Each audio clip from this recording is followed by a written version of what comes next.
Vamos lá, bom dia a todos. O frio permanece. Ele agora adiantaram tanto as coisas que agora até o frio já está adiantado também. E nós estamos aqui para continuar a nossa conversa sobre direitos obrigacionais, né? Então, para continuar aí a nossa conversa dentro do Código Civil, com relação às formas de obrigação que nós temos dentro da nossa legislação. Então, eu vou compartilhar aqui com vocês. Na aula passada,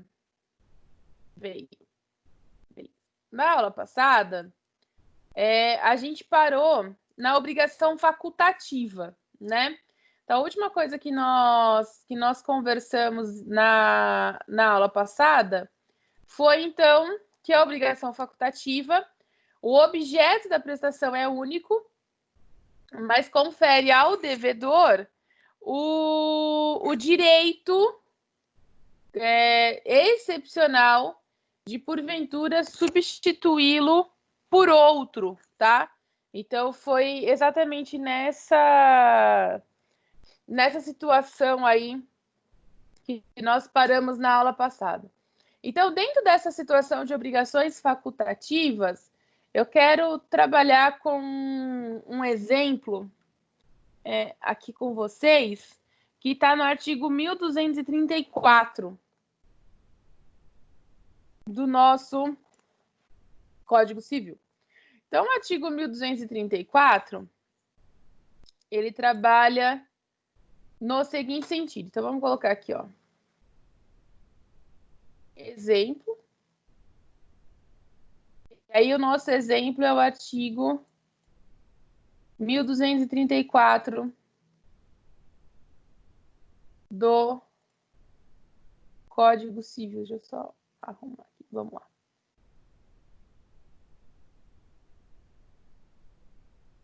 Então, o 1234 fala assim: aquele que restituir a coisa achada. Então, a primeira coisa que a gente precisa entender aqui que é uma coisa que foi achada, tá?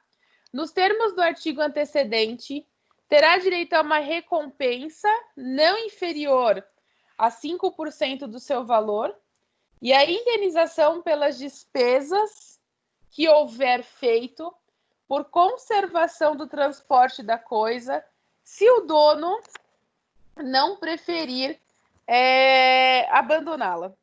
Nesse sentido, a gente precisa primeiro entender que a gente está tratando de uma coisa que ela foi achada. Então, não é uma situação em que ela foi comprada, vamos dizer assim, tá? Então, é uma situação que ela foi achada em algum lugar. Nesse sentido, vamos tentar desenhar como que funcionaria essa situação. Então, a gente teria, se a gente fosse traçar aqui um mapa disso, a gente teria a seguinte situação. Vamos pensar que nós temos Beatriz. Vamos pensar aqui. Nós temos Beatriz. E aí, acontece que Beatriz localiza um celular, tá? Então, quando a gente fala que ela localiza... Quando a gente fala, então, que ela localiza um celular, nós estamos trabalhando aí com restituir a coisa achada, tá? Então, ela localiza um celular e nessa localização de celular, ela consegue descobrir... Algumas pessoas já passaram por isso na vida. Eu não tive essa sorte. Quando eu perdi meu celular, ele não foi localizado. Eu perdi mesmo, né? E aí ela descobre que esse celular pertence a Ana, né? ela toma conhecimento de que esse celular pertence a Ana. Nessa situação, então, aqui do artigo 1234, o que nós temos aqui em face de Ana, né? O que caberia aqui em face de Ana se a gente for seguir essas características do 1234? Ana tem um dever, então, de indenizar essa situação, como nós também temos a situação aqui embaixo, pronto. Como a gente também tem a situação do abandonar. Abandonar e a coisa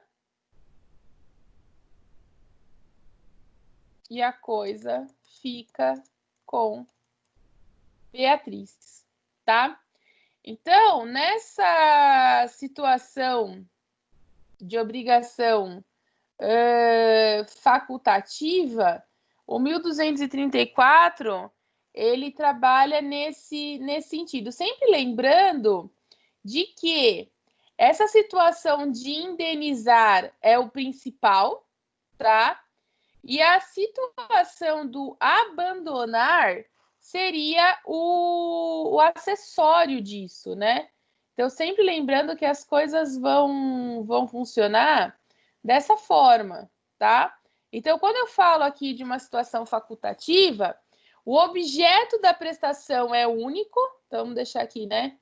Que o objeto da prestação é único, mas que, no nosso caso, é o celular, mas confere ao devedor o direito excepcional de poder vir a substituir por outro. Então, nesse sentido, com base aqui na história que a gente está contando, a gente precisa observar o seguinte, que o indenizar refere-se ao principal, tá? E o abandonar, do tipo fica para você, e o abandonar refere-se ao acessório, tá? Então, o fato aí de indenizar é o principal ponto que a gente tem. Agora, se não for possível essa indenização, nós temos aí a característica do abandono, tá? Então, na facultativa, você tem a opção do indenizar, como você tem, então, essa opção do abandonar. Tudo vai depender aí daquilo que você queira para aquele bem que venha a ser localizado. A gente tem uma outra situação, então eu vou continuar trabalhando aqui, vamos colocar, na verdade, exemplos, né? Então, vamos colocar aqui, ó, número 1, a gente tem o artigo 1234, e vamos trabalhar aqui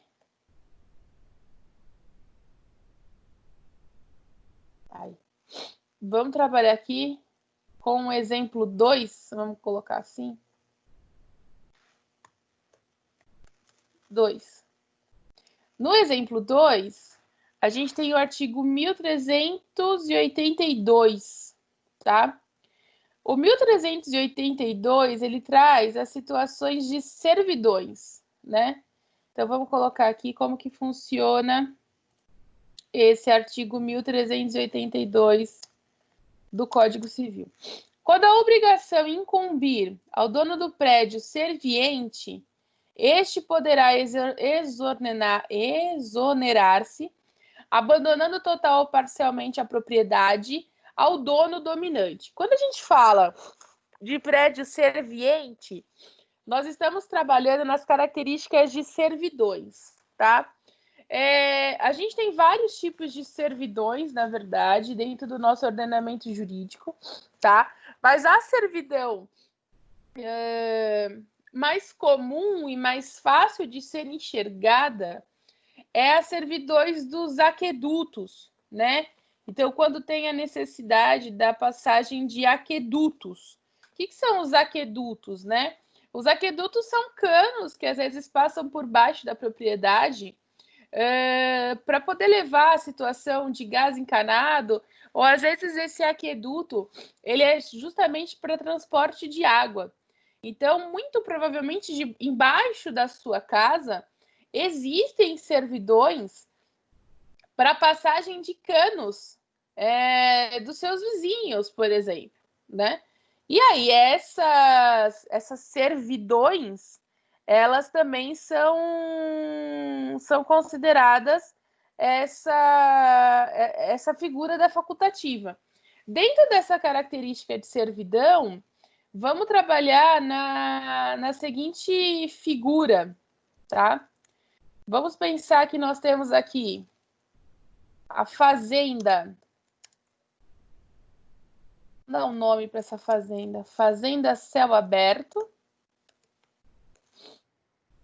Nós temos aqui a fazenda Céu Aberto. Essa fazenda Céu Aberto fica aqui, então, à esquerda. Nós vamos ter aqui um aqueduto. Vamos pensar nesse sentido. Então, nós temos aqui um aqueduto. Tá? E aí, do outro lado desse aqueduto, nós temos a fazenda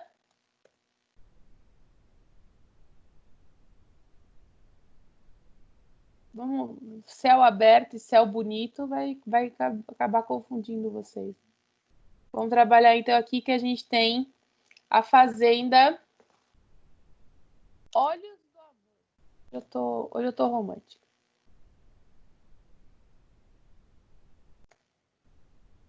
Olhos do Amor. É a fazenda que a gente tem do outro lado, tá? E entre essas fazendas existe esse aqueduto, tá? Então, se a gente for verificar, a gente tem a necessidade de uma servidão, tanto pela fazenda Céu Aberto, tá? Para que possa se passar, vamos pensar aí, para que possa se passar esse aqueduto, e esse aqueduto para poder levar água para a fazenda Olhos do Amor, tá? Com relação à fazenda Céu Aberto, a gente precisa observar, ter a seguinte situação em mente. A fazenda Céu Aberto... Tá bom. Qual que é a função da fazenda Céu Aberto? Conservar o aqueduto. Então, a função dela é conservar esse aqueduto, tá? Esse aqueduto, para que ele possa passar e aí se intrometer nas propriedades, esse aqueduto, ele obrigatoriamente tem que vir por meio de um contrato, tá? Então, precisa se existir um contrato, aí você já deve ter ouvido falar muito, mas muito mesmo, daqueles contratos que são realizados com a Petrobras, por exemplo, para autorização de aquedutos em propriedades, tá?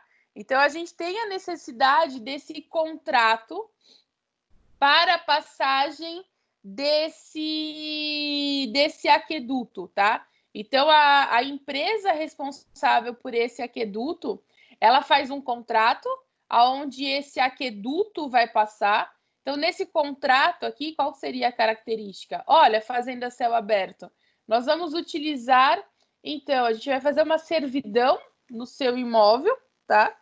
Passando um aqueduto para que nós possamos levar água para a fazenda Olhos do Amor. Então, a fazenda Céu Aberto, ela precisa fazer essa autorização da passagem desse aqueduto, tá? E aí, nessa situação, o que vai caber à fazenda Céu Aberto? Eu vou colocar aqui, ó, só para ficar didaticamente melhor, tá? Nessa situação, como que fica para a fazenda Céu Aberto? Para a fazenda Céu Aberto, nós vamos ter a possibilidade do... Então, nós vamos ter a possibilidade de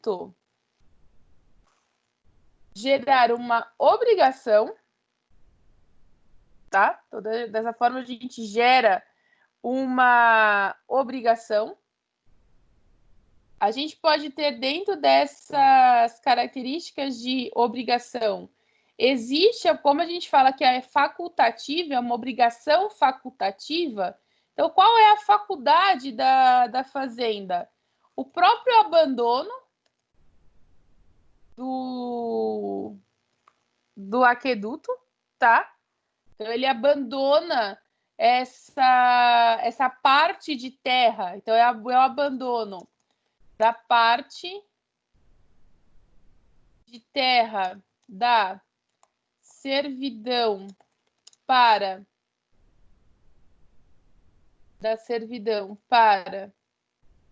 fazenda Olhos do Amor.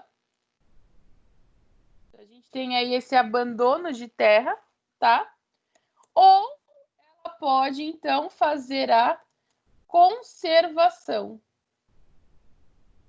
Porque quando esse aqueduto ele passa, isso é uma coisa muito importante que eu quero que fique muito claro para vocês, né? Esse aqueduto, ele passa nas terras da fazenda Céu Aberto. Então, o que acontece? Nós temos lá a perda de um pedaço de propriedade, e essa perda desse pedaço de propriedade, ele acontece para a passagem desse aqueduto, né?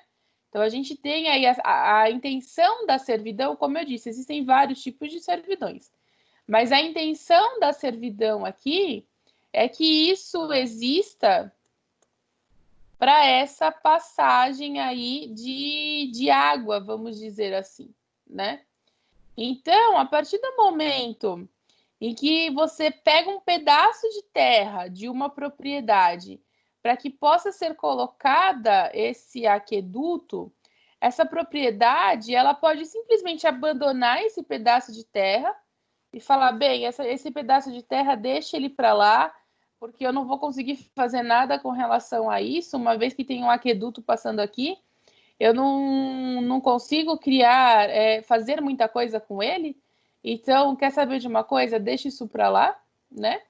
Como ele pode conservar esse pedaço de terra? Tudo vai depender do que pode ser feito nesse aqueduto. Então, assim, o aqueduto normalmente ele passa por baixo da terra, né? Então, a gente tem uma servidão que ele passa por baixo. Existe a possibilidade do não fazer nada em cima dessa terra, tá? Como que aí é o que a gente fala da característica do abandono, né? Como ele pode utilizar essa parte onde a gente tem essa servidão, onde existe essa servidão, para que possa, então, fazer uma pequena plantação, às vezes, de situações que não venham a atingir o aqueduto, tá? A gente não sabe, mas nós temos servidões por baixo da nossa casa, e essas servidões são no sentido de poder levar, às vezes, esgoto para o vizinho. Às vezes, o esgoto do vizinho passa por baixo da sua casa. E esse encanamento que passa por baixo da sua casa é uma servidão. Às vezes nós temos servidões que elas são mais fáceis de serem enxergadas. Então, por exemplo, você tem uma propriedade rural e você precisa abrir uma pequena estrada de terra para que as pessoas possam pegar a rodovia, por exemplo. Isso também é um tipo de servidão, né? E aí, só que aí, como eu disse, existem tipos de servidões. Algumas servidões, elas são indenizáveis. Então, quando você tem essa situação de que você cede um pedaço da sua propriedade para que possa se passar, para que possa se fazer uma passagem para a rodovia, aí a gente está falando de uma servidão de passagem, tá? Então, existem vários tipos de servidões, na verdade. Aqui eu trouxe mais a servidão para mostrar no seguinte: bem, existe o aqueduto. O aqueduto é uma servidão, tá? Aquele que tem essa servidão na sua propriedade, ele pode simplesmente abandonar aquela parte de terra e falar, bem, deixa para lá, eu não vou poder fazer nada aqui mesmo, então passe o aqueduto e abandono isso, tá? Como ele pode, bem, tudo bem, aqui tem um aqueduto e eu vou conservar essa servidão, talvez essa conservação não da forma como eu queria, porque, por exemplo, onde passa um aqueduto, não existe a possibilidade de você fazer uma plantação de árvores que tenham raízes muito profundas, mas você pode fazer uma plantação de coisas que tenham raízes um pouco menores, que não venham a atingir o aqueduto. Onde você tem um aqueduto, você não pode perfurar. Então, tem várias situações aí que são estipuladas em contrato, e aí nesse contrato já fica estipulado se, olha, eu não vou fazer nada com esse pedaço de terra, tá? Ou eu vou conservar esse pedaço de terra, tá? Tudo bem com relação a isso? Alguma dúvida até aqui? Professora. Oi, Carol? Ah, tá. Vamos lá, Carol, depois Paulo. Fala. Tá, a gente está falando de obrigação facultativa, né? Sim. Essa obrigação, ela não está no código, é isso, né? Assim, porque a gente vê lá... Você quer dizer assim, um conceito no código. Isso porque vamos supor, a gente tem lá a obrigação de dar coisa certa, incerta, ela não está lá. Não, naquela sequência. Não, um conceito no código, não. Não tem. O que a gente tem são situações que demonstram a existência de uma de que existe obrigações facultativas. E essa obrigação facultativa, eu sempre vou ter o ou eu vou abandonar, ou eu vou cuidar, é isso? Ou eu vou ficar com a coisa. Você sempre vai ter o principal e o acessório. Eu prefiro classificar desse jeito. Tá, o principal é o cuidar e o acessório. Isso, aí você que vai identificar qual que é o principal e qual que é o acessório. Você, por exemplo, no caso do celular. Da coisa. Isso, no caso do celular. Eu vou te dar um exemplo prático. Eu perdi realmente um celular. Aquela cena clássica de mulher. Eu achei que tinha colocado na bolsa, provavelmente ele caiu na rua e o celular simplesmente sumiu do planeta Terra, tá? Aí vamos pensar que alguém tivesse localizado esse celular, tá? E viesse me devolver. Eu teria a opção do indenizar. Nossa, obrigada, legal que você achou meu celular, toma aqui uma indenização, tá? Ou simplesmente falar, olha, não pode ficar para você porque eu já comprei outro celular, tá? Então, e não existe nada na lei que me obrigue a tomar uma dessas decisões, que aí eu acho que entra na pergunta que você me fez. Nós não temos um artigo que me fale, eu preciso fazer isso ou eu preciso fazer aquilo? Não. Nós não temos um artigo que fale isso. O que nós temos são exemplos de obrigações facultativas, que aí cabe às partes verificarem o que vai ser feito. Acho que aí é dentro da pergunta que você me fez. Porque eu não conheço, assim, já vi na televisão, mas eu não conheço ninguém que indenizou alguém porque achou alguma coisa. Na televisão você já viu? Eu já vi de gente que achou alguma coisa, aí o outro foi lá e fez alguma coisa, você entendeu? Sim. Ficou grato e fez alguma coisa. Obrigação facultativa. Mas aquele negócio que fala ali do... Peraí, qual que é o artigo? É do 1234, né? Peraí que eu marquei ele aqui. Dos 5%... como é que chama? Ah, tá aqui. Terá direito a uma recompensa não inferior a 5% do seu valor e a indenização pelas despesas que houver feito. Então, isso não é obrigatório? Não, isso não é obrigatório. A lei te dá um parâmetro. Ah, é só um parâmetro, tá bom. É só um parâmetro, tá? Tá, joia, obrigada. Tá bom, nada. Paulo? É com relação à servidão. É. A senhora falou dos aquedutos e das galerias, no caso aí. Mas, por exemplo, esses postes da Eletropaulo de transmissão de energia são servidões também. Depende aonde eles estão, né? Se eles estiverem, depende aonde eles estão. Tem postes que ficam realmente dentro da propriedade e tem postes que estão fora da propriedade. Depende da localização. Essas torres da Eletropaulo que passam em determinados lugares no centro da cidade, no centro dos bairros, eles são indenizáveis para o proprietário da terra? Existe um contrato de período? Como que essa coisa funciona? E também a outra pergunta seria, se essas torres de celular aí que tem aqueles para captar sinais, é uma forma também de servidão ou de locação de espaço? Tá, vamos lá.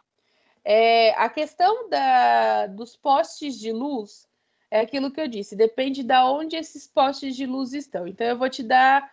Eu sempre gosto de trabalhar com exemplos práticos para explicar isso, tá? O meu avô, ele tem uma propriedade no interior. Ao lado da propriedade dele, não é na propriedade dele, tá? Ao lado da propriedade dele, existem aqueles postes que a gente brinca que parece transformer, que eles são torre de transmissão, né? Isso. A gente torre de transmissão. Lá que é o transforme, né? Torre de transmissão. Na propriedade ao lado da propriedade dele, existem as torres de transmissão, tá? E aí ali, como que aquilo funciona? O proprietário, não é o caso do meu avô, mas o proprietário, ele tem que ser indenizado por aquele... Quando ele compra, ele já tem a ciência das torres de transmissão. Mas vamos pensar que as torres de transmissão, elas vão ser instaladas hoje, tá? Então, neste momento, o proprietário, ele precisa ser indenizado pela colocação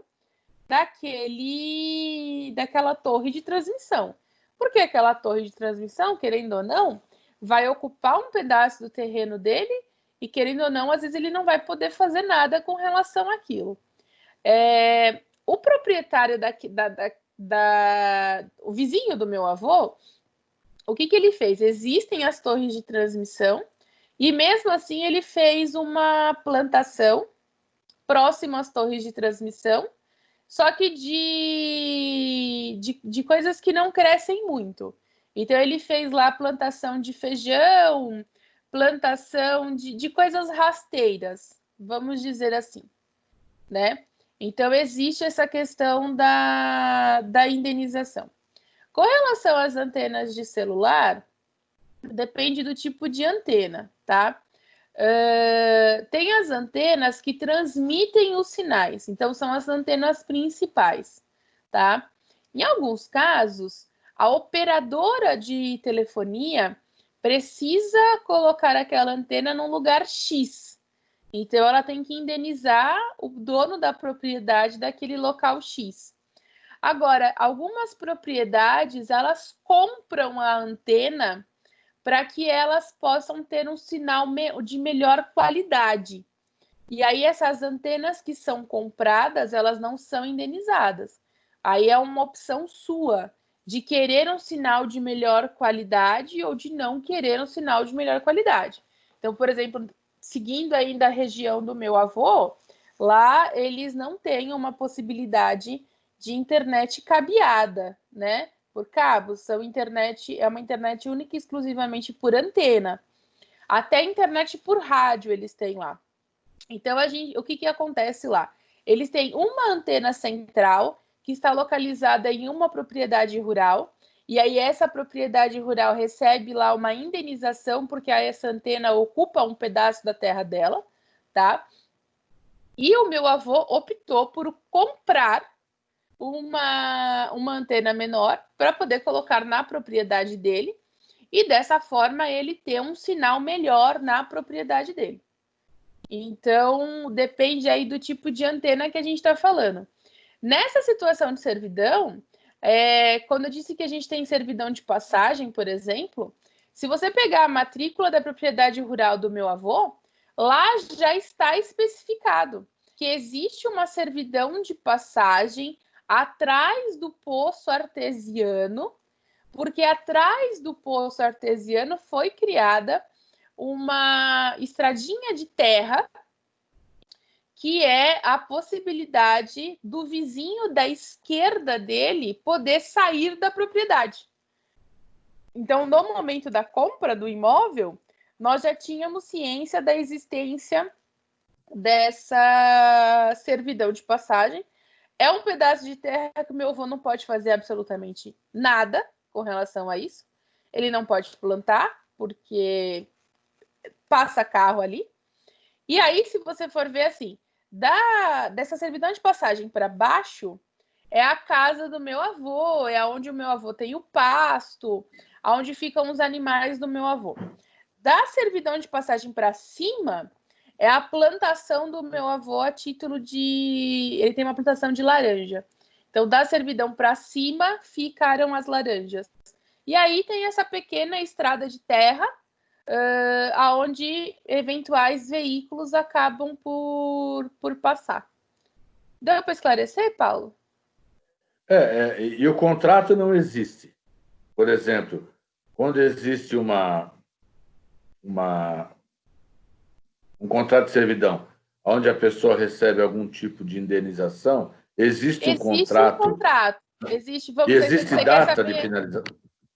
Você quer saber, assim, no caso lá das redes de transmissão, se existe um contrato nesse sentido? Contrato de data de finalização, existe um contrato, de renovação.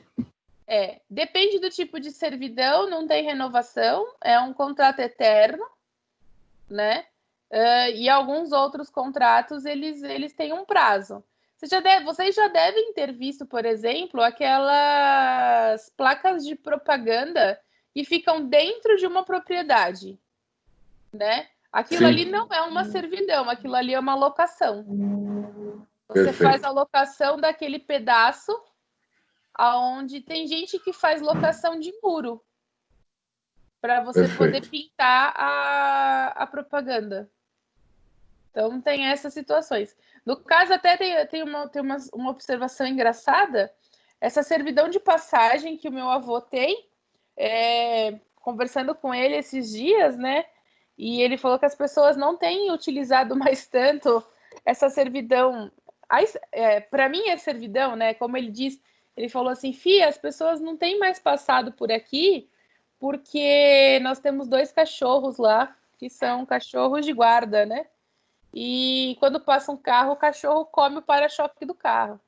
Ele falou que as pessoas não têm mais passado por lá porque estão perdendo o para-choque. Eu falei, que bom, né? Porque daqui a pouco a gente vai ter que começar a indenizar para-choque, né? O cachorro morde. Falei, ainda bem, melhor assim. Vamos achar uma outra forma de sair da propriedade, porque nós temos 2 cachorros. Uma é uma boxe com labrador e o filho dela, né? E o filho é um pouquinho bravo, então o carro passa. Se o carro passar devagar, ele morde mesmo. Eu falei, que bom, assim a gente não precisa indenizar a perda do para-choque, né? Menos mal. Mas vamos continuar aqui, então. Então, a gente viu esses 2 exemplos que a gente tem aí das obrigações facultativas. E eu vou colocar aqui algumas observações, tá? Então, a primeira observação que eu vou colocar é que, ao nascer a obrigação, o objeto é único, mas para facilitar o pagamento, o devedor tem a excepcional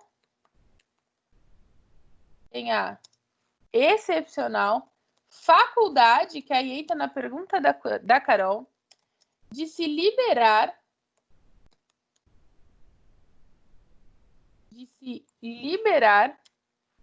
mediante prestação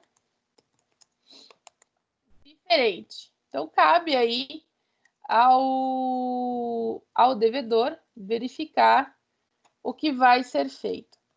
Uma outra observação: a impossibilidade de cumprimento, da prestação principal, extingue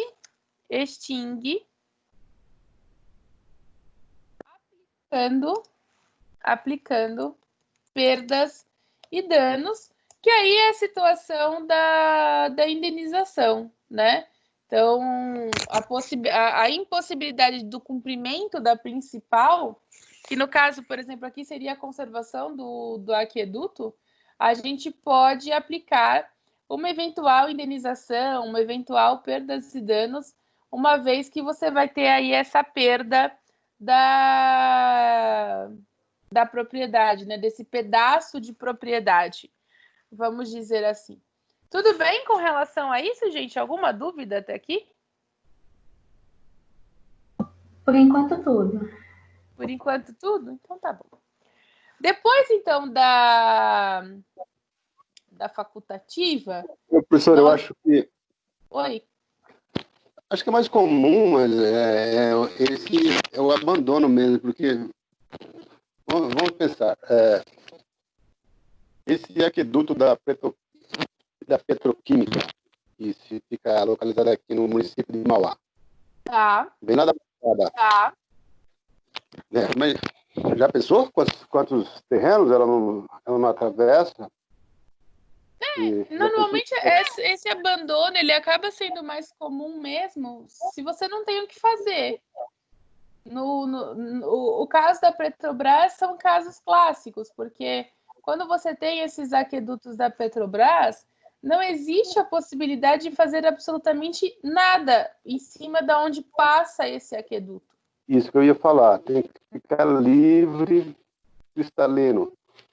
Exatamente. Então, acaba se gerando abandono mesmo, Francisco. É verdade, obrigado. Nada. Bem, então agora nós passamos para a obrigação que ela pode ser divisível. Se a gente for trabalhar com um conceito, é aquela cuja prestação pode ser parcialmente cumprida, sem prejuízo na qualidade de seu valor. Vírgula, exemplo. Aqui todo mundo já passou por isso, ou muitas vezes tem gente que passa, né? É o famoso pagamento parcelado, tá? Então, essa obrigação, ela pode ser dividida, né? Então, as partes chegam a esse consenso de que eu vou cumprir com a obrigação, mas eu vou cumprir com essa obrigação de forma dividida, né? Eu vou cumprir com essa obrigação metade agora, metade depois, por exemplo. Então, esse tipo de obrigação, ela é um tipo de obrigação mais comum. E aí, em contrapartida, nós temos as obrigações que são...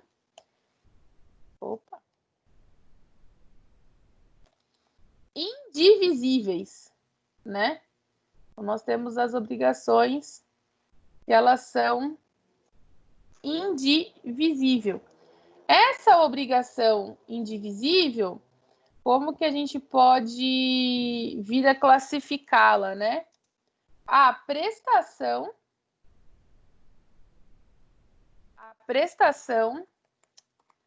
só pode ser cumprida por inteiro. A prestação só pode ser cumprida por inteiro. A título dessa obrigação, que ela é indivisível, nós temos o artigo 258 do Código Civil. Então, vamos trazer o 258 para cá, para que a gente possa fazer uma análise juntos aí com relação a ele. Então, o 258 fala: a obrigação é indivisível quando a prestação tem por objeto uma coisa ou um fato não suscetível de divisão por sua natureza, por motivo de ordem econômica ou dada a razão determinante do negócio jurídico. Quando a gente fala dessa obrigação, que ela é indivisível, ela pode ser indivisível pela própria característica da obrigação, tá? Como ela pode ser indivisível em razão do negócio jurídico. O negócio jurídico não permite essa divisão, tá? Então, se a gente for trabalhar, por exemplo, com a venda de um animal, não existe a possibilidade de eu te entregar metade do animal agora e metade do animal depois, né? Ou eu te entrego o animal na totalidade agora, ou eu te entrego o animal na totalidade depois. Não tem como te falar, olha, eu vou te entregar da cintura para cima agora e eu te entrego daqui 30 dias da cintura para baixo. Não tem essa possibilidade, né? Então, ou você entrega ele na totalidade agora, ou você não tem essa entrega de animal. No entanto, que o artigo 263, ele traz a seguinte situação ainda dentro dessa característica da obrigação indivisível. Ele fala que perde a qualidade de indivisível a obrigação que se resolver em perdas e danos. Então, se eu conseguir converter, eu tenho uma obrigação para cumprir com você, tá? Essa obrigação ela é indivisível. Ou eu cumpro tudo agora, ou eu não cumpro, tá? Eu posso, então, converter isso. Então, ela pode ser resolvida nas características de perdas e danos. Se para efeito do disposto nesse artigo houver culpa de todos os devedores, responderão todos em partes iguais. Se for só de um a culpa, ficarão exonerados os outros, respondendo só esses pelas perdas e danos. Que é aí na situação da pluralidade de devedores que eu vou falar daqui a pouco. Primeiro, eu quero que vocês entendam isso, que na indivisível, a prestação ela só pode ser cumprida por inteiro, tá? O objeto, normalmente, dessa prestação, ele é um objeto indivisível. Eu não tenho a possibilidade de dividir esse objeto, né? Eu não tenho como fazer metade agora, metade depois. Ou eu cumpro tudo agora, tá? Ou isso vai ter que ser revertido em perdas e danos, uma vez que eu não tenho a possibilidade de cumprir tudo isso agora. Agora, a gente precisa verificar que pode ter vários devedores, que aí é o que nós chamamos de pluralidade de devedores, né? Então, vamos colocar aqui, ó.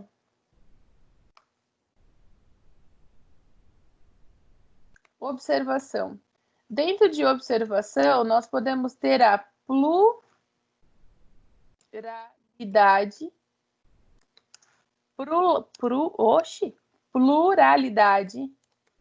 de devedores. E aí, como que funcionaria essa pluralidade de devedores, né? O que seria essa pluralidade de devedores que traz o artigo 263? Para trabalhar com essa pluralidade de devedores, vamos trabalhar então aqui, ó, com o seguinte exemplo, tá? Então, vamos montar aqui que a gente tem Mauro. A gente tem Mauro. Aí eu vou colocar aqui, ó, que Mauro é pai. Só para vocês vão entender, porque eu vou trabalhar com os filhos de Mauro. Então, só para vocês entenderem que o Mauro é o pai da criançada aqui, tá bom? E aí, acontece que Mauro, ele tem o filho.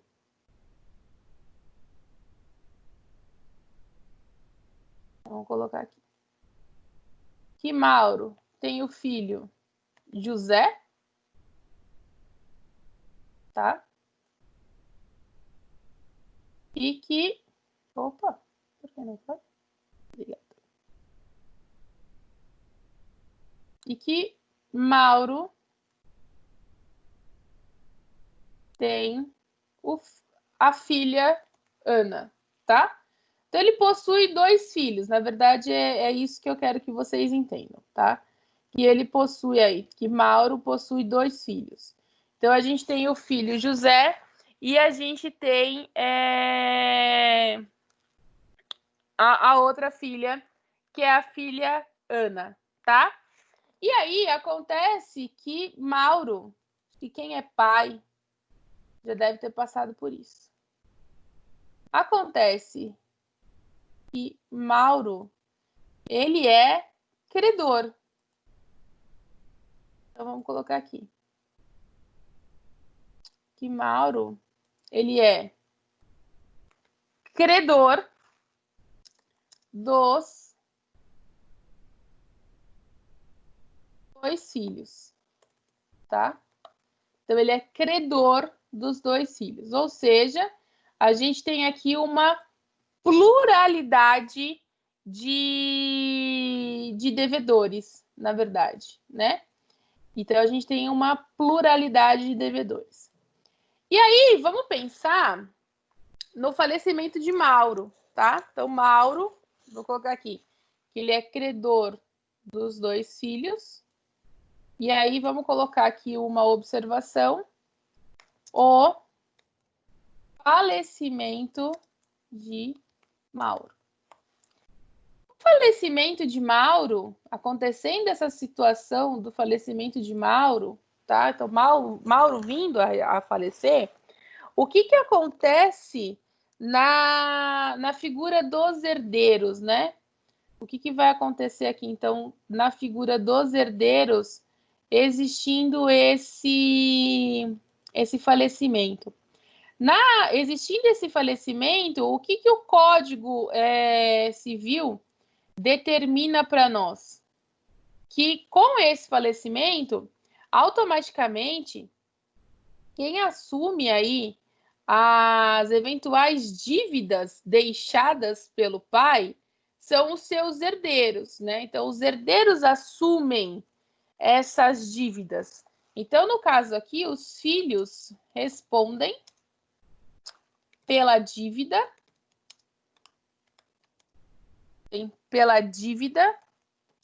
nos limites da herança. Então, nessa situação, o que a gente precisa entender?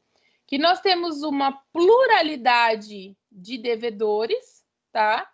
E aí, essa pluralidade de devedores, a partir de agora, vai ficar dentro dos limites da herança que eles recebem. Eles não vão poder ter uma dívida maior do que a herança deles permitem, tá? Então, isso que é importante da gente verificar. Então, se Mauro tinha uma dívida, vamos colocar aqui, ó, só para ficar claro. Então, Mauro era devedor de Caio, vamos dizer assim. Mauro era devedor de Caio. Com relação a essa dívida, os filhos respondem por essa dívida. Então, agora a gente tem era só um devedor, agora eu tenho uma pluralidade de devedores, tá? E aí, essa pluralidade de devedores, ela vai acontecer dentro dos limites da herança. Então, nesse caso, a gente passa a ter aí uma obrigação que ela se torna divisível, tá? Que eu acho que esse é o ponto principal. Então, cada filho responde pela sua parte no limite da herança. Então, eles não vão poder pagar além daquilo que eles receberam a título de herança. Nesse sentido, a gente tem o artigo 257 do Código Civil. Então, vamos trazer o 257 para cá. E aí, o 257, ele explica o seguinte: havendo mais de um devedor ou mais de um credor em obrigação divisível, esta presume-se dividida em tantas obrigações iguais e distintas quanto aos credores ou os devedores. Então, nessa situação aqui, a obrigação vai ter que ser dividida em partes iguais, tá? Então, se a gente tiver aqui uma dívida de Mauro com Caio no valor de 10 mil, a gente tem 5 de José e 5 de Ana, tá? Então, essa divisão, ela é feita em partes iguais. No entanto, que com relação ao artigo 257, a gente tem aqui que a insolvência não aumenta os demais. Então, se era 10 mil, continua sendo 10 mil a questão da dívida. A única diferença agora é que metade pertence a José e a outra metade pertence a Ana, tá? Então, essa que é a situação que a gente vai ter. Agora, o que a gente precisa observar é se a gente estivesse falando de uma situação que fosse indivisível. Aqui eu estou falando que ele deve dinheiro, né? Ele deve 10 mil para... Então, Mauro é credor de Caio no valor de 10 mil. Vamos pensar que essa obrigação fosse indivisível. Então, vamos pensar que Mauro era devedor de Caio na entrega de um animal. E aí, esse animal, ele é indivisível, tá? Então, aqui, vamos colocar divisível, vamos colocar dentro do parênteses, dinheiro. Dinheiro. Aí, para vocês não esquecerem, eu trabalhei com o valor de 10 mil reais.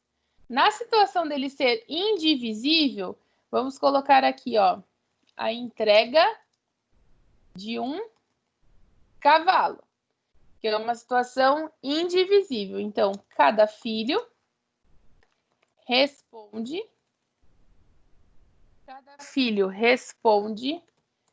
pela dívida toda e aquele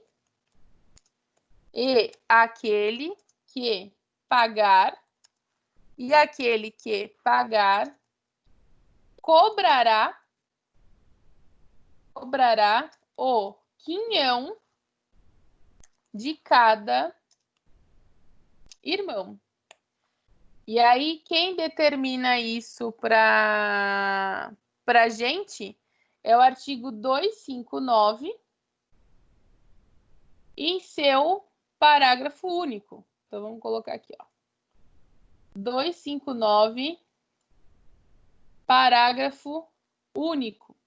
O 259, parágrafo único, eu vou colocar o parágrafo único aqui em cima, só para ficar mais fácil, tá? 259, parágrafo único. Se havendo Se havendo 2 ou mais devedores, a prestação não for divisível, então, se a prestação não for divisível, cada um será obrigado pela dívida. Então, ambos são obrigados. Então, no caso aqui que eu estou trabalhando com a entrega de um cavalo que deveria ser feito por José e Ana, como é uma situação indivisível, ambos são obrigados pela entrega do cavalo, tá? Ambos são obrigados pela dívida toda, tá? Então, será obrigado pela dívida toda. O devedor que paga, então, um deles que paga a dívida, subroga-se no direito do credor em relação aos outros coobrigados. Então, o que eu quero dizer com isso? Aquele que for lá e quitar a dívida, tá? Ele vai ter o direito de cobrar com relação aos demais. Então, aquele que foi lá e resolveu fazer o pagamento da dívida, ele tem essa subrogação de ir lá cobrar os demais a parte de cada um. Então, vamos pensar aqui, né? Era a entrega de um cavalo.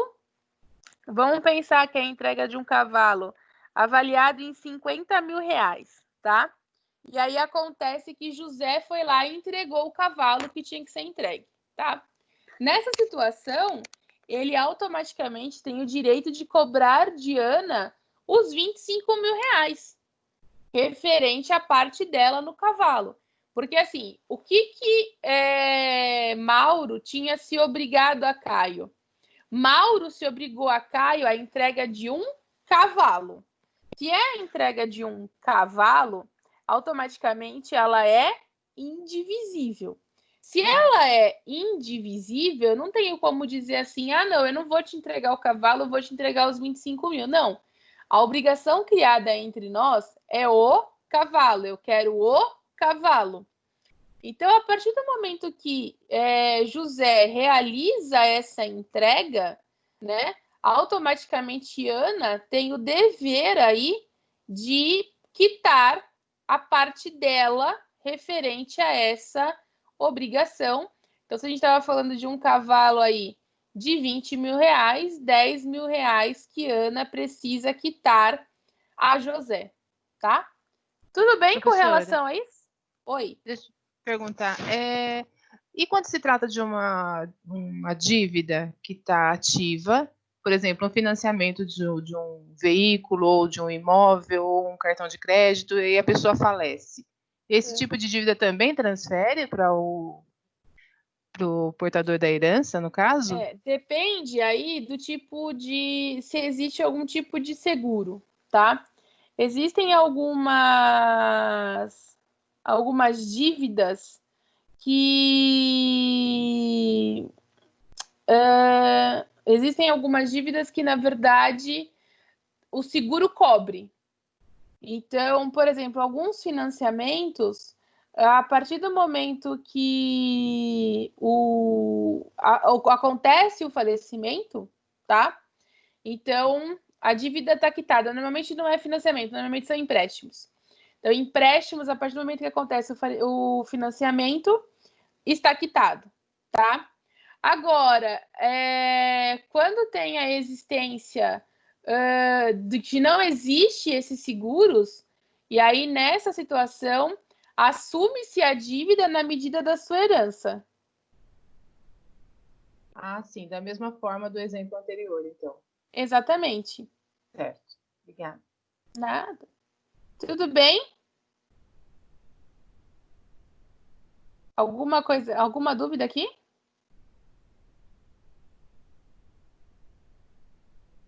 Senão eu vou mudar de fase.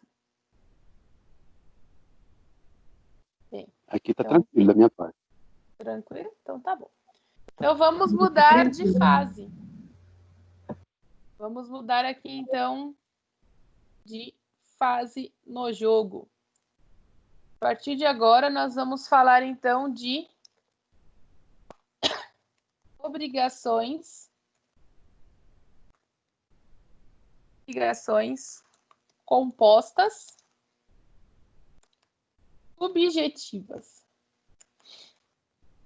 obrigações compostas subjetivas. E dentro de obrigações compostas subjetivas, nós vamos começar falando de obrigações solidárias. Tá? Então, a primeira coisa que a gente vai falar aqui são das obrigações solidárias. E dentro de obrigações solidárias, eu vou começar com o artigo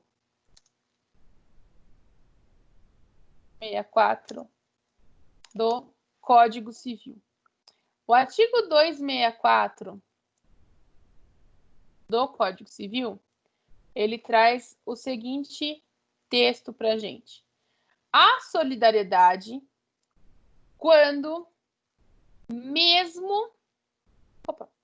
na mesma obrigação concorre mais de um credor, então a gente tem uma concorrência, concorre mais de um credor ou mais de um devedor, cada um com direito ou obrigado à dívida toda.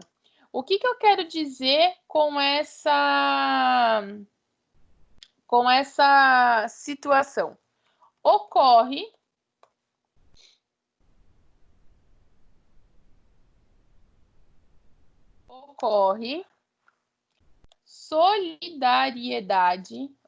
solidariedade quando na mesma obrigação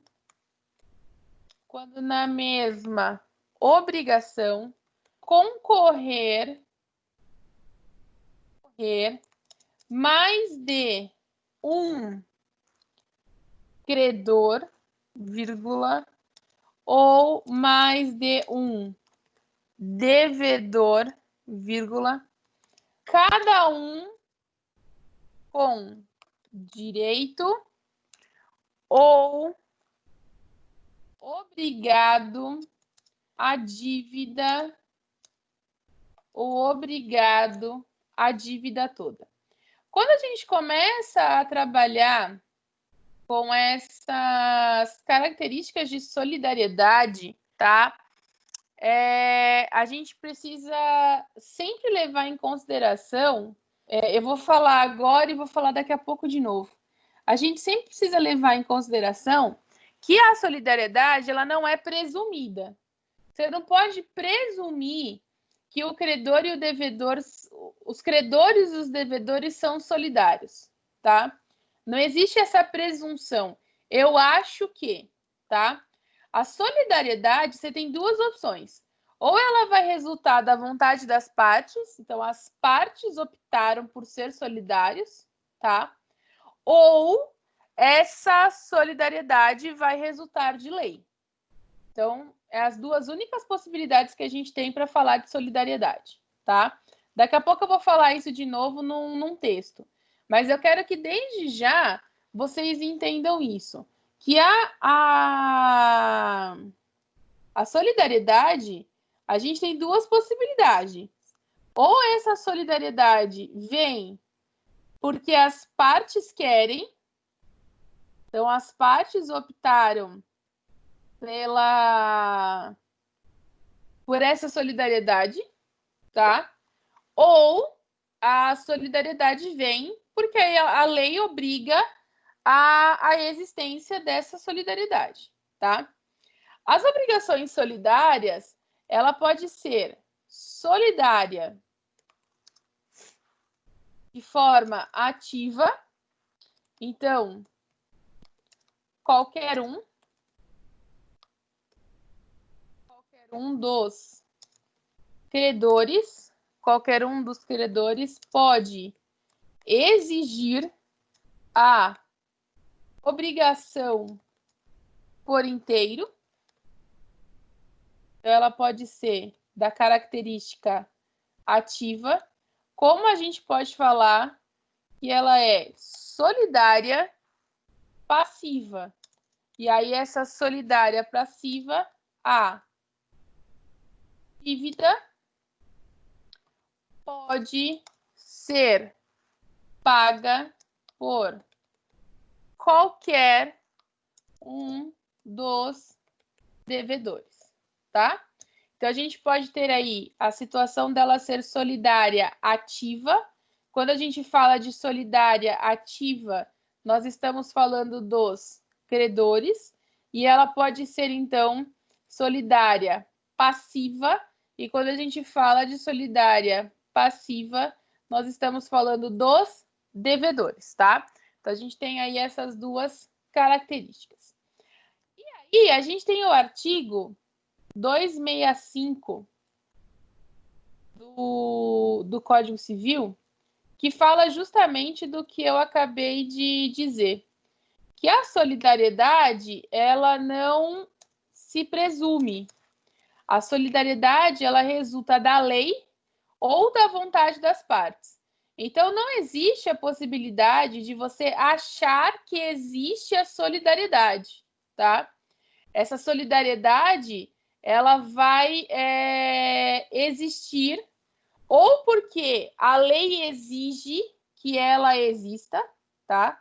Então, ou porque a lei fala da necessidade da existência dessa solidariedade, tá? Ou essa solidariedade vai existir porque as partes pediram para essa solidariedade existir, tá? Então, a gente não tem aí muita alternativa. Então, nunca queiram achar que... eu acho que existe solidariedade. Não, você não acha nada, tá? Ou essa solidariedade, ela existe porque as partes determinaram a existência dessa solidariedade, tá? Ou essa solidariedade existe porque a lei informou a necessidade dessa solidariedade, tá? Então, é aquilo que eu falo, que quando a gente fala de solidariedade, a gente não tem que achar absolutamente nada, tá? A gente não acha e nem procura. A gente simplesmente segue aquilo que a legislação ou aquilo que o contrato determinou entre as partes, tá? E aí, com relação a esse artigo 265, eu vou deixar aqui uma observação. A solidariedade não pode ser presumida, sendo que o dever resulta da lei. Então, aí é uma solidariedade legal ou da vontade das partes, que aí a gente fala que ela é convencional ou voluntária, tá? Então, são os dois tipos de solidariedade que a gente pode vir a ter, tá? Não existe outro tipo de solidariedade nesse sentido, tá? Tudo bem até aqui? Me tira uma dúvida. Esse tipo de solidariedade também pode ser assim: a pessoa liga para você pedindo dinheiro para uma instituição e você começa a dar. Aí você resolve não dar mais. Eu passo por quê nisso? Eu deixei de pagar uma solidariedade minha? Não, peraí. Aí você está falando de uma solidariedade moral. Isso. Do ajudar o próximo. Não é essa característica aqui. Então... eu falo do solidariedade, é assim, nós criamos um contrato, tá? Dizendo o seguinte, que nós somos solidárias na existência de uma dívida. Então, se eu não pagar, você é obrigada a pagar. Uhum. Então, é nesse sentido. Tá? Obrigada. Agora, nada. Eu vou deixar uma observação aqui que é muito importante e que muita gente confunde. Muita gente, eu já respondi muito essa pergunta e aí eu achei melhor deixar essa pergunta já no material, vamos dizer assim, porque muita gente me faz essa pergunta, tá? Que é referente ao artigo 827 do Código Civil. O artigo 827 do Código Civil, ele traz o seguinte texto, ó. Muita gente já me fez essa pergunta.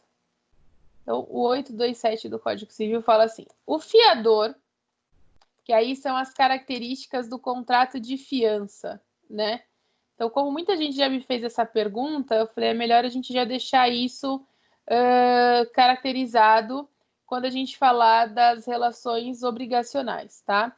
Então, o 827 fala assim: o fiador demandado pelo pagamento da dívida tem direito de exigir, até a contestação da lide, que sejam primeiro executados os bens do devedor. Quando a gente fala disso, a gente está falando do benefício de ordem, né? Então, que primeiro seja feita a penhora dos bens do executado, e aí, se não for localizado nada, aí sim o fiador, tá? E aí, nós temos um parágrafo único. O fiador pode alegar o benefício de ordem a que se refere este artigo, deve nomear bens do devedor sitos no mesmo município, livres e desembargados, quantos bastem para solver o débito. Então, uma coisa que a gente precisa pensar quando a gente fala do contrato de fiança é que é o seguinte: o fiador e o locatário, o fiador e o locatário, não são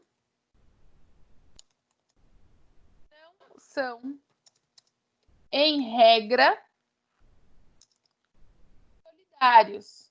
Não são em regra solidários, pois o fiador tem a seu favor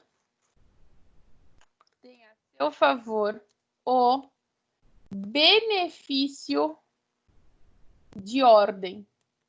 Tem a seu favor o benefício de ordem. Então, quando a gente fala da situação de fiança, tá? Em regra, eles não são solidários. Eles serão solidários se existir lá no contrato de locação a existência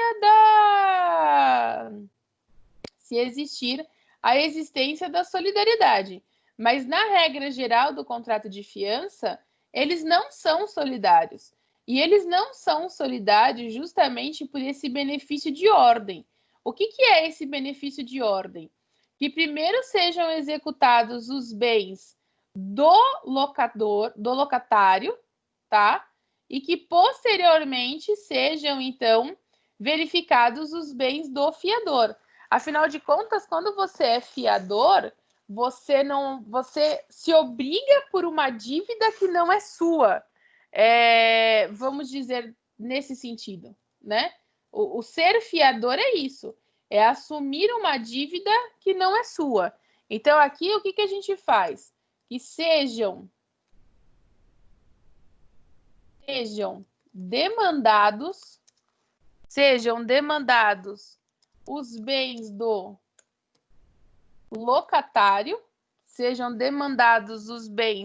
locatário, e aí, posteriormente, os bens do fiador, tá? Então, por isso que é importante que no contrato de fiança conste a situação do benefício de ordem, tá? Para a gente poder verificar quais são os bens que, primeiramente, serão levados, né? Serão utilizados, vamos colocar assim, para a quitação da dívida, tá? Tudo bem até aqui?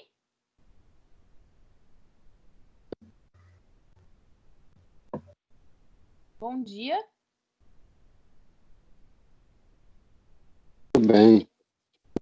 Ninguém tá falando nada. Tá tudo Não, tá. Tá tudo bem.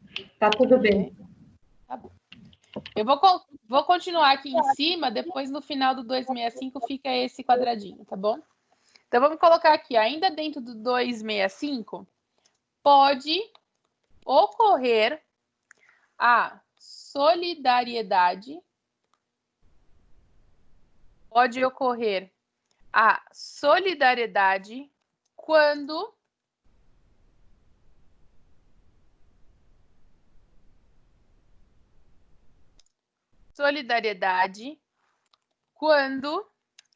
em contrato constar a vinculação, gerando assim a solidariedade. Aí eu ia colocar isso aqui em cima, mas não vou colocar. Vamos subir aqui esse quadrinho. Porque com relação a essa observação, a gente vai trabalhar com o 828. Então, pode ocorrer essa solidariedade quando em contrato constar essa vinculação. Nesse sentido, a gente tem o 828. E aí a gente vai trabalhar com o 828, o seu inciso segundo. O 828, inciso segundo. Não aproveita esse benefício ao fiador, aí inciso segundo, se obrigou como principal pagador ou devedor solidário. Então, aqui é aquilo que eu disse, né? A solidariedade a gente não presume. Ou essa solidariedade ela vai derivar de lei, ou essa solidariedade vai derivar da vontade das partes. Então, o benefício de ordem do fiador não vai ser aproveitado se ele se obrigou como pagador principal, ou se ele se obrigou como devedor solidário. Então, ou se ele falou, não, se o locatário não pagar, pago eu, tá?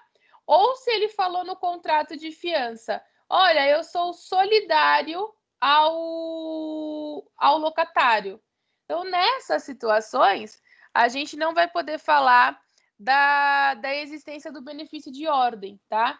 Por isso que contrato de fiança é muito importante você observar essas características do benefício de ordem, tá?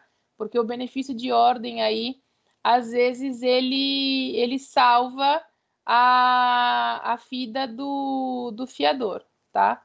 Então, é importante que você sempre conste aí o benefício de ordem. Acho que isso é o mais importante, tá? Outra observação.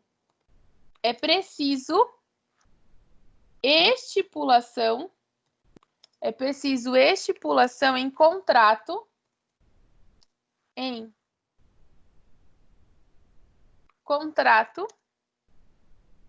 prevendo a solidariedade. Então, aquilo que eu já falei, né? Solidariedade não se presume.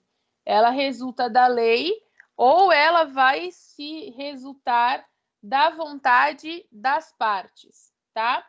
E aí, o artigo 829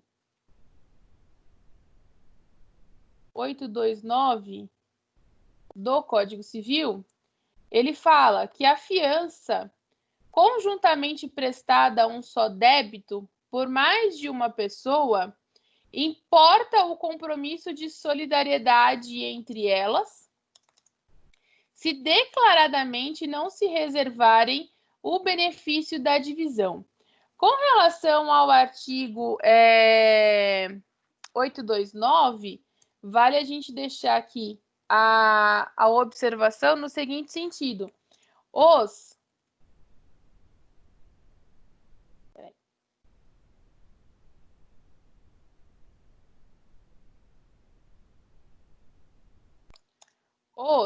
fiadores de uma mesma dívida, são solidários entre si. São solidários entre si. Vírgula, exemplo, conta conjunta. Quando você tem uma conta conjunta, tá? Automaticamente, qualquer dívida que tenha na base daquela conta, então, se tiver um financiamento, por exemplo, se tiver um empréstimo naquela conta conjunta, ambos que são donos daquela conta, eles são responsáveis por aquela dívida, tá? Então, a existência da conta conjunta faz criar a situação da solidariedade, tá? Então, a gente tem que tomar cuidado aí também com a existência de conta conjunta, tá? Tudo bem até aqui? Professora, no caso, o cônjuge, ele pode ser envolvido também? Porque Pode. Quando é feito um contrato, menciona o nome do cônjuge, né? Pode. Principalmente dependendo do tipo de regime de casamento existente. É, uma dúvida que deve surgir sempre também, né? Aí implica no nome dos dois. Implica no nome dos dois. Certo, obrigada. Tá? Casamento é aquilo que a gente já discutiu várias vezes, né? E casamento é sempre um pequeno problema, né? Um pequeno, coisa pouca. Tem pessoas que optam em se separar para poder fazer negócio, para não gerar esse tipo de coisa. Né? Exatamente. Tudo Ok, bem até obrigada. aqui, então? Nada. Bem, vamos continuar então aqui. Então, a gente conversou sobre o artigo 264, conversamos sobre o artigo 265 e agora a gente vai conversar sobre o artigo 266 do Código Civil. Então, vamos lá. Artigo 266 do Código Civil. Nesse aspecto voltando aí, Doris, nesse aspecto de casamento, às vezes eu acho que o regime da separação total de bens é o mais válido. Minha humilde opinião. É porque fica independente, né? Exatamente. Minha humilde opinião. Né? Começar a aparecer mais pedido de divórcio agora. Minha humilde. Mas você sabe que agora a gente está numa era do divórcio, né? Com certeza. A gente está na época do divórcio agora. A gente está na época do divórcio e da pensão alimentícia. A gente está fazendo mais divórcio agora do que no final do ano. No final do ano chove divórcio. A gente está fazendo mais divórcio agora do que no final do ano. Ainda mais agora ficando 24 horas por dia junto. Né? Então acho que esse é o problema.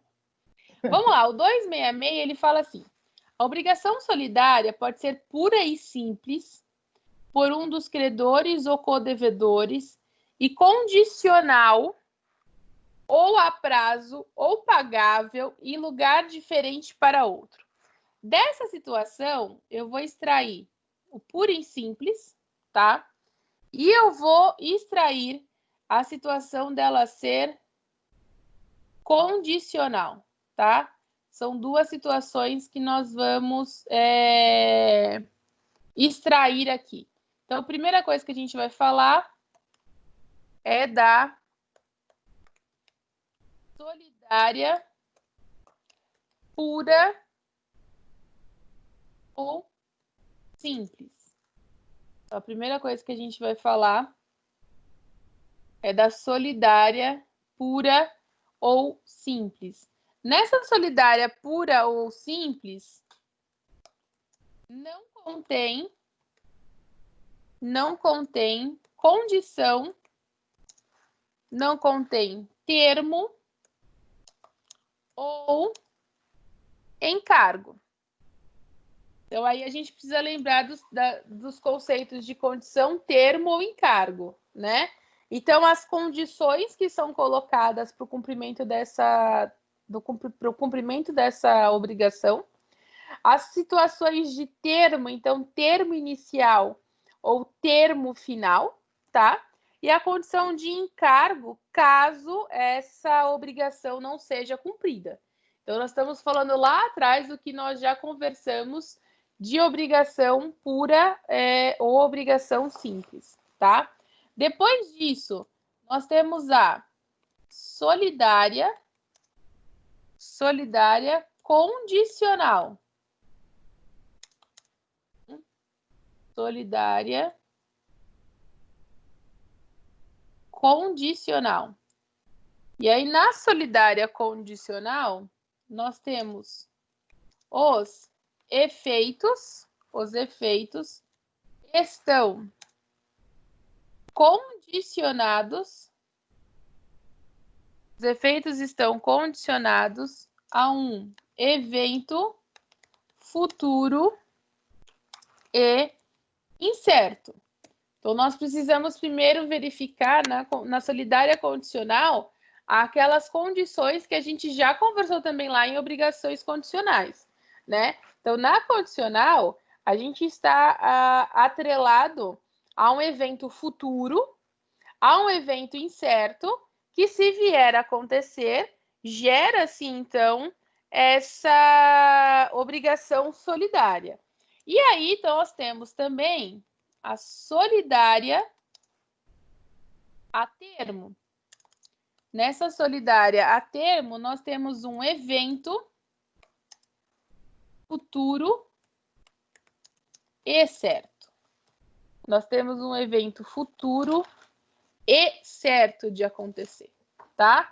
Então, quando a gente fala dessa situação de solidariedade, a gente precisa entender basicamente o seguinte, que a solidariedade não se presume, essa solidariedade ela resulta da lei ou ela resulta da vontade das partes, tá? Então, você não vai achar que existe solidariedade, você precisa identificar se existe solidariedade pelo que a lei deduz, pelo que a lei diz, ou se existe solidariedade porque as partes quiseram a existência da solidariedade, tá?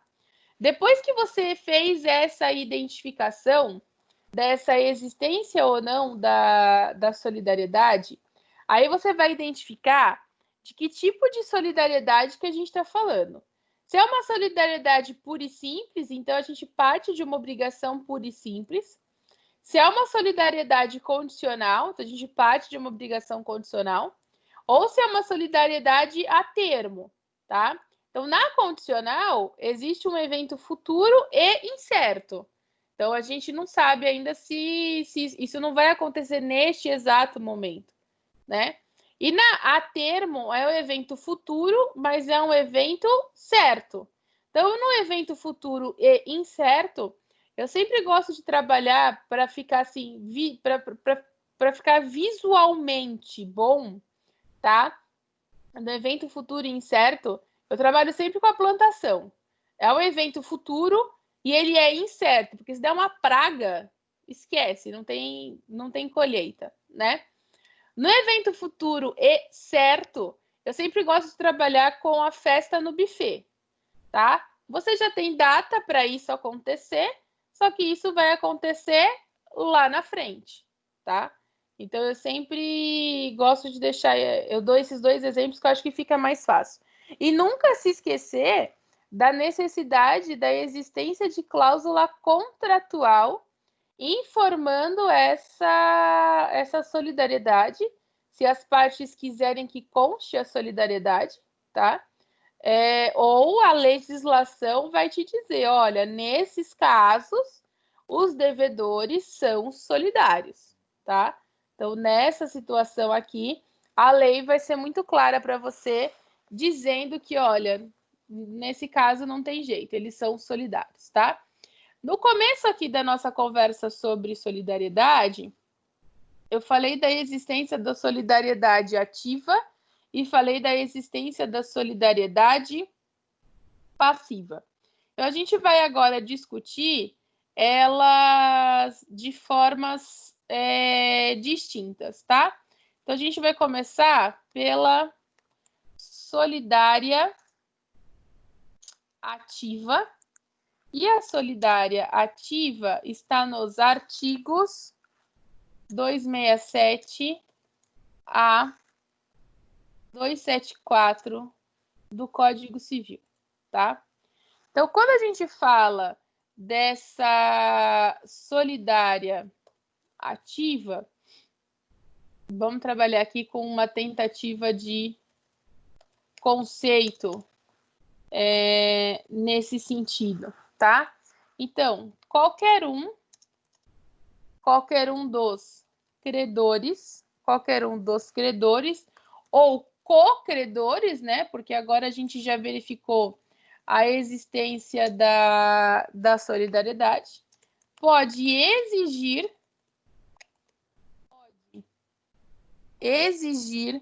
do devedor, ou um dos devedores o cumprimento da obrigação por inteiro.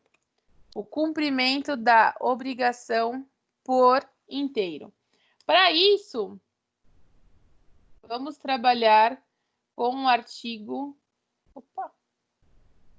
267 do Código Civil.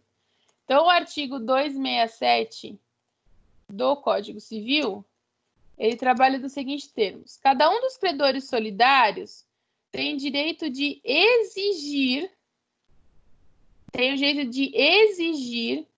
do devedor o cumprimento da prestação por inteiro, tá? Então, eu posso optar por exigir de cada devedor, como eu posso optar por exigir única e exclusivamente de um, tá? Então, eu que sou credor, na existência, se eu sou credor solidário, eu tenho o direito de exigir o devedor do cumprimento da prestação por inteiro. E aí a gente vai verificar que eu posso exigir isso apenas de um, como eu posso exigir de todos. E aí quem me pagar, pagou, e que se vire com relação aos demais, tá? Nessa situação, a gente tem aqui a figura, aqui, ó, que pode ser legal. Então, um exemplo disso é a locação, tá? Por exemplo, a locação. Como ela pode ser convencional, tá? Na locação, a legislação já diz, tá? A legislação da locação já fala da existência da solidariedade ativa, tá? Como ela pode ser convencional, que é aquela que vai ser constituída por força de um contrato. Ela vai ser constituída por força de um contrato. Então, vamos trabalhar aqui com um exemplo para vocês enxergarem isso que eu estou falando, tá? Como eu digo a todos os meus alunos, e já disse para vocês uma vez, quando eu voltar, espero que semestre que vem eu dê aula para vocês de novo. Vocês, por favor, deixem eu rabiscar a lousa inteira, porque ficar fazendo esses quadradinhos aqui, diria que é uma tarefa um tanto quanto árdua. Ainda mais ao vivo, assim, né? Uma coisa é você fazer sozinha, se você falha, você faz de novo. Vamos lá, a gente tem o devedor, e aí nós temos, então, credor 1, nós temos a figura do credor 2, nós temos a figura do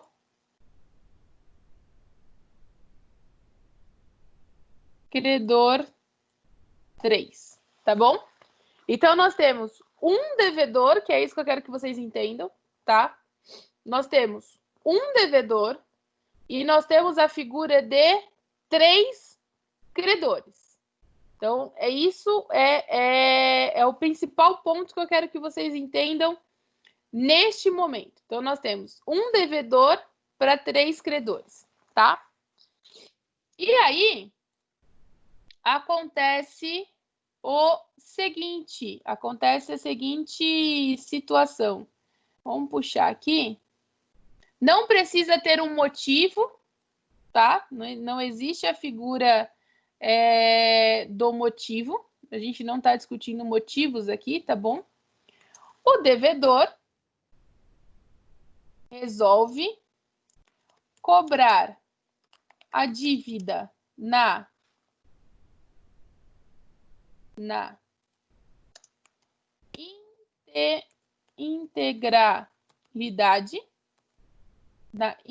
integralidade do credor 1, tá? Ele pode escolher de qual credor ele vai querer cobrar a dívida, que é justamente o que determina o 267. Cada um dos credores solidários tem direito a exigir do devedor o cumprimento da prestação por inteiro. Então, ele pode escolher perante a quem ele vai querer fazer essa cobrança de dívida, tá? Essa escolha parte dele. Ele pode chamar todo mundo para o polo dessa dívida, como ele pode escolher um só. Vamos pensar que ele tem o seguinte raciocínio. O credor 1 é mais rico. Então, por isso, dele eu consigo um recebimento melhor. Vamos pensar dessa forma, tá bom? Como que vai funcionar com relação aos demais? E é isso que eu quero que vocês entendam, né? Como que a gente fica com relação aos outros? Os credores 2 e 3 devem cobrar do devedor 1. Primeira coisa, tá? O devedor pode pagar a todos apenas. Ele pode pagar, vamos só separar aqui. Ele pode pagar a todos, tá? Vou colocar assim. Ou apenas para o credor 1, mesmo sem a autorização dos demais, tá? Então, no caso aqui, o devedor ele pode resolver a dívida, com o credor 1, e aí os credores 2 vão depois discutir com 1, tá? Como ele pode pagar a todos, tá? Ou pagar somente para 1, e depois os demais que se resolvam com eles. E aí eu tenho certeza que deu um nó na cabeça de vocês nessa figura de devedor e credor. Não se esqueçam que nós aqui, quando falamos de devedores e credores, no direito de obrigação, eu não estou falando daquele que deve a dívida, eu estou falando daquele com relação à figura obrigacional. Então, é a primeira coisa aí que vocês precisam lembrar, que a gente já conversou sobre isso diversas vezes, tá? Então, o devedor, ele pode fazer a obrigação, se a gente tem credores solidários, o devedor ele pode fazer a obrigação apenas com relação a um credor. Os credores são solidários, tá? Então, ele vai lá e faz a obrigação somente com relação ao credor 1. Cabe ao credor 2 e ao credor 3 dizer para o 1 o seguinte: cadê a nossa parte? Né? Como ele pode, então, cumprir a obrigação um terço para um terço para o outro, um terço para o outro, ou como o contrato deles lá estipularam que isso viesse a acontecer, tá? Então, toma cuidado aí com as questões de nomenclatura, porque quando a gente fala de obrigação, as nomenclaturas acabam confundindo um pouco. Quem quer falar comigo? Sou eu, professora. Oi, Paulo. É o seguinte, e se porventura o credor 1 que recebeu todo o volume devido não toda repassar obrigação, vamos dizer toda a assim. obrigação devida, e o credor 2 e 3 cobraram o devedor, o mesmo falar, não, mas já foi feito... Já foi pago. Já foi pago com o credor X. Uhum. E o credor X não repassar, como que fica? Aí a gente tem que mover a ação. Aí a gente entra no aspecto processual, tá? Na ação e chamando o devedor para o polo. Aí o devedor vai falar, olha, eu já fiz a quitação para o credor. Aí a gente vai ter uma intervenção de terceiros nesse processo, tá? Para que o credor se justifique por qual motivo ele não repassou aos demais. Aí somente na esfera processual. Mesmo essa figura do credor 1 não ser o autorizado, porque às vezes não existe como se diz, um contrato de que tal credor vai receber tal dívida. Aqui a gente, é aquilo que eu falei, né? A solidariedade a gente não pode presumir. Ou ela está em contrato, ou ela deriva da lei. Então tem que estar em contrato. Tem de estar em contrato. Tem que ter uma cláusula contratual dizendo que os credores perfeito. são solidários. Tem que ter uma cláusula específica falando da solidariedade. Ok. Tá? Alguns casos, a legislação vai dizer, olha, os credores são solidários. Ponto. Tá? Agora, em outras situações, normalmente a legislação fala da solidariedade nas questões empresariais, tá? Agora, se a lei não fala, os credores têm de ter uma cláusula contratual dizendo, olha, somos solidários. Porque se não existir essa cláusula contratual, aí esquece. Aí a gente não vai poder falar da existência de solidariedade, tá? Tudo bem, Paulo? Tá ok. Obrigado, professor. Tá? Vou colocar aqui uma observação no seguinte sentido. Tá? A observação, ela parte do artigo 268, já coloquei ele aqui? Do 268 do Código Civil. Vamos lá. Artigo 268 do Código Civil. Enquanto algum dos credores solidários não demandarem o devedor comum, a qualquer daqueles poderá este pagar. Nesse sentido, vamos deixar aqui a seguinte observação. Caso um dos credores já esteja executando o devedor. Pode. Alguém quer falar comigo?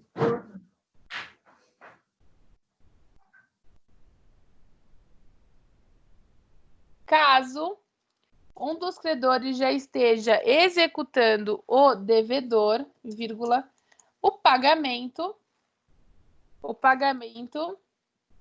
deverá ser feito para este, vírgula, devido à prevenção judicial.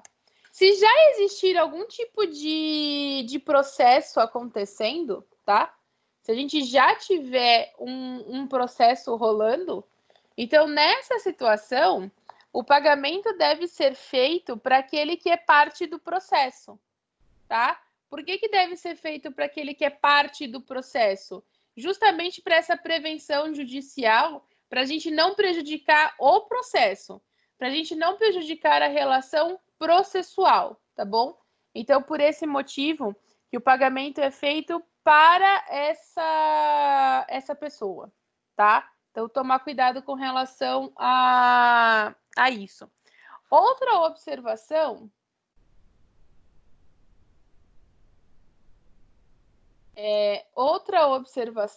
que eu vou deixar aqui é o artigo 272. Vamos puxar para cá. Artigo 272 do Código Civil. O credor que tiver remitido a dívida ou recebido o pagamento responderá aos outros pela parte que lhes cabia. Que aí a gente entra mais ou menos no raciocínio do que o Paulo perguntou agora, né? Então, nesse sentido do 272, se um dos credores falecer, se um dos credores falecer, a obrigação se transmite a seus herdeiros, passando a solidariedade. Então, agora, se um dos credores falece, os herdeiros passam a ser solidários nesse sentido. E aí, não esquecer que cada herdeiro apenas pode pedir no limite do seu quinhão, né? Então, se o seu quinhão, por exemplo, é de 50%, você só pode pedir dentro do limite do quinhão de 50%, tá? Deixa eu só fazer uma inversão aqui. Eu acabei colocando o artigo, a explicação certa no artigo errado. É o 270, me perdoe, tá? Mas as explicações são as mesmas, eu só acabei colocando o artigo errado. Isso acontece nas melhores famílias. Vamos só ler aqui o artigo de novo, com a explicação. Se um dos credores solidários falecer, então, se um dos credores solidários vier a falecer, deixando herdeiros, cada um desses só terá direito a exigir e receber a cota do crédito, se corresponder a seu quinhão hereditário, salvo se a obrigação for indivisível. Se a obrigação for indivisível, a gente não consegue dividir em quinhão, né? Que é o caso lá, o exemplo que eu dei do cavalo, né? Eu não tenho como dividir o cavalo ao meio. Isso é impossível. Ou um herdeiro entrega o cavalo e o outro herdeiro paga pela parte do cavalo, tá? Porque não tem como a gente fazer essa divisão. É um bem indivisível que a gente fala.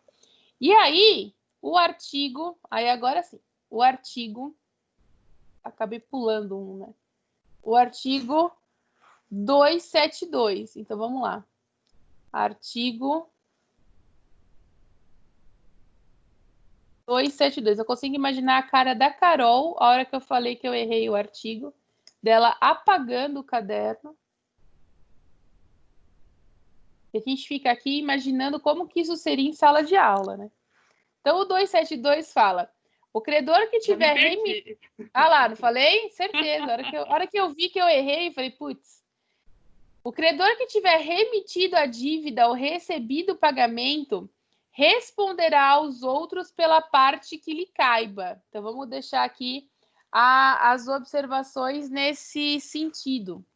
No caso de remissão de forma integral, no caso de remissão de forma integral, por parte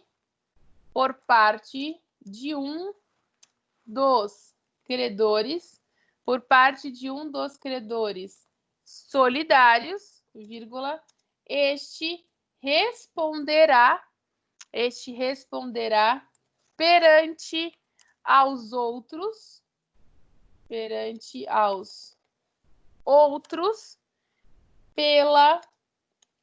fração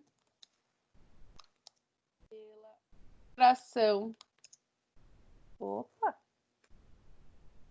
fração é ótimo, pela fração que lhe caiba, tá?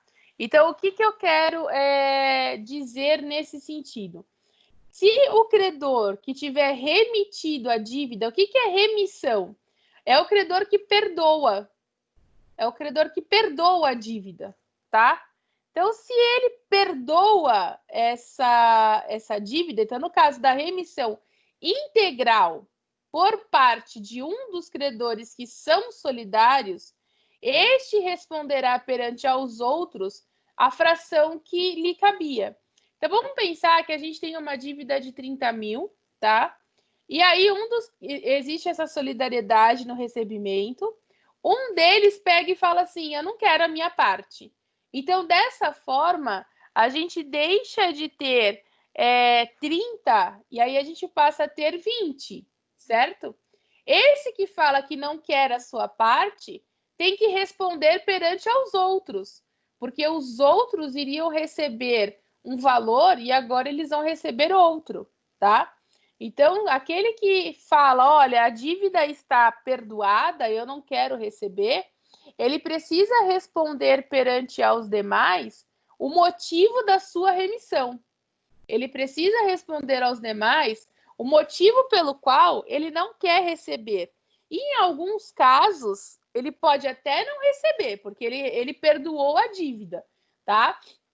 Mas ele é obrigado a pagar os demais credores essa remissão, tá? Então, quando a gente faz um perdão de dívida em credores solidários, a gente tem que verificar se a gente não vai acabar tendo um prejuízo maior.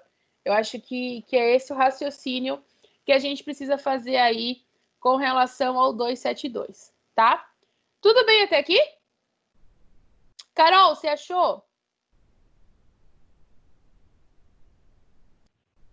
Achei, Pro, obrigada. Deixa eu só te perguntar uma coisa. Quando você falou lá no 266, a solidária pura ou simples não contém condição, termo ou encargo. Esse condição, termo ou encargo são aqueles termos que é de condição suspensiva e resolutiva. É isso que a gente aprendeu lá em negócio jurídico? Isso, exatamente. A mesma coisa. Tá. A mesma coisa. Tá bom. Porque a gente nunca pode esquecer que uma obrigação ela acaba partindo de um negócio jurídico. Né? Nós temos obrigações que elas partem de negócios jurídicos, né? A gente já viu isso, né? Dependendo do tipo de obrigação, ela parte de um negócio jurídico. Então, é exatamente aquela condição, termo ou encargo que a gente vê lá em negócio jurídico, tá? Tudo bem até aqui, gente? Todos felizes e contentes? Fala a verdade, vocês até se aqueceram agora, hein? Deu até uma aquecida, não deu uma aquecida na alma? Deu. Deu uma aquecida na alma, né? Eu senti daqui que deu uma. Tirando o pé gelado. Tirando o pé gelado, até tá o sol tudo bem. apareceu. Até o sol na minha janela apareceu agora. Que bom, tá vendo só? Gente, beijos para vocês. Boa semana a todos. Professora, é que nós estamos tendo aula no mato hoje. Você tá vendo? Tem uma montanha. Tô me sentindo num filme, na verdade, né? Achei chique. Estamos num chalé, Também achei chique, num chalé. Campos Filme do de Jordão. faroeste. Filme de faroeste, professora. Exatamente. Gente, beijos para vocês. A atividade fica para o mês que vem? Não, a atividade fica para daqui a algumas horas. E toda essa aula vai ser